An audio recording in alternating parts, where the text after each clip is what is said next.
ગુજરાત રાજ્યમાં જે ગુજરાત મોડલની વાત ભારતીય જનતા પાર્ટી કરી રહી છે એ સમગ્ર દેશમાં તળિયે આવી ગયું છે.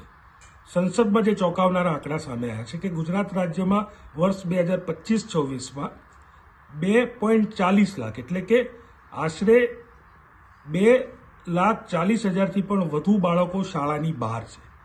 આ આંકડાની અંદર 1,05,000થી પણ વધુ દીકરીઓ છે. બેટી પઢાઓના નારા આપે અને 1 લાખથી પણ વધુ કિશોરીઓ શાળાની બહાર હોય, આઉટ ઓફ સ્કૂલ હોય. આ ગુજરાત રાજ્યનું ગુજરાત મોડેલ છે. સમગ્ર દેશમાં આઉટ ઓફ સ્કૂલ ચિલ્ડ્રનમાં ગુજરાત રાજ્યનો અવ્વલ નંબર આવે છે, એટલે કે નીચેથી પહેલો નંબર આવે છે.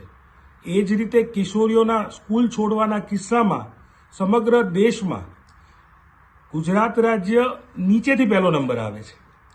સાથે સાથે દુઃખદ વાત એ છે કે સમગ્ર દેશના શાળાઓ છોડનારા બાળકો આઉટ ઓફ સ્કૂલ ચિલ્ડ્રનની જે આંકડો છે તેમાં 28%થી પણ વધુ બાળકો એ ગુજરાત રાજ્યના છે. શું આ ગુજરાત મોડલ છે? આશરે 2199 કરોડથી પણ વધારે જો ખર્ચ થતો હોય અને છતાં 2,40,000 બાળકો સ્કૂલની બહાર રહે તો આ ફાઇનાન્શિયલ મિસમેનેજમેન્ટ, આ ખર્ચ ક્યાં થાય છે એ ચોક્કસ તપાસને પાત્ર છે. વર્ષ 2024-25 અને વર્ષ 2025-26ની સરખામણી કરીએ તો ગયા વર્ષ કરતાં 341% વધારો આઉટ ઓફ સ્કૂલ ચિલ્ડ્રનમાં થયો છે. ગયા વર્ષે 55,000થી વધુ બાળકોએ સ્કૂલ છોડી હતી, આઉટ ઓફ સ્કૂલ ચિલ્ડ્રન હતા. ત્યારે વર્ષ 2025-26માં આંકડો વધી અને 2,40,000થી પણ વધુ થઈ ગયો છે. તે ગુજરાતનું શિક્ષણનું મોડલ દર્શાવે છે.